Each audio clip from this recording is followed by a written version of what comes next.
The unofficial kickoff to summer is just days away, and before you launch your boat for a good time, you should probably brush up on the laws of the water. Attorney David Aylor is here on our Trial Tuesdays. David, how are you? I'm great. Glad to be here. Yeah, you're glad to be here, and you're glad to drop your boat down into the water, and I'm certain that you follow all the laws that you're supposed to follow. Absolutely. You're going to join me this weekend? I plan to, David. Okay, great. I plan to.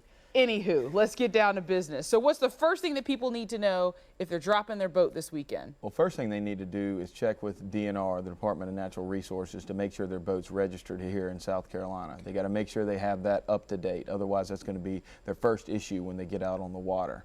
A lot of times people may, kind of keep their boat stored for the winter, then take it back out, forget to do that. You need to get that done this week because that's going to be one of the first things that gets done as far as when you get pulled over, because you will probably be pulled over this weekend. Yeah, I was just going to say, a lot of people always say, it'll be fine, just this time. We're only going to be out this weekend. Nobody's going to catch us. This isn't this. But they are out there in full force. Absolutely, and particularly this weekend. You're obviously going to have DNR officials. You're also going to have Coast Guard, and also some of the local county officers that have boats as well will be out there. So there's going to be plenty of them out there trying to keep people safe because, as you can imagine, the boat traffic, particularly looking like what the weekend weather is going to be like, there's going to be a lot of folks out there. And people need to be following the rules when it comes to, I'm not sure exactly what the laws are with this, but there are certain areas on the water that you can't go too fast. Right. So we need to make sure that we're sure of that as well. You're exactly right, because a lot of people don't pay attention to that. It might not be that they know that, but they're just kind of doing other things. And that's, the no wake zones. There's a number of reasons they have those put in place, and you'll see people speed right through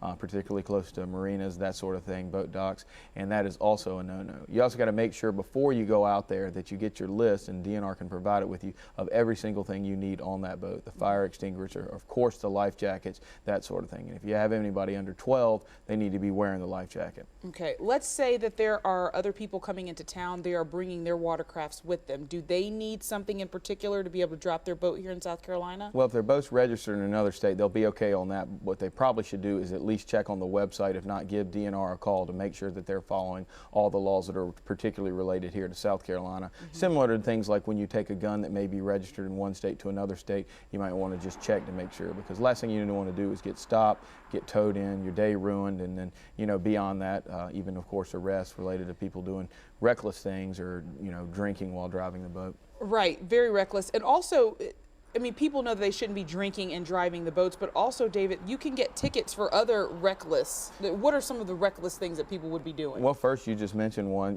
going too fast in the wake zones. That's going to be one that you see often happening. Also, you'll see sometimes, if their music's at a certain loud volume, or you've got cans flying off your boat.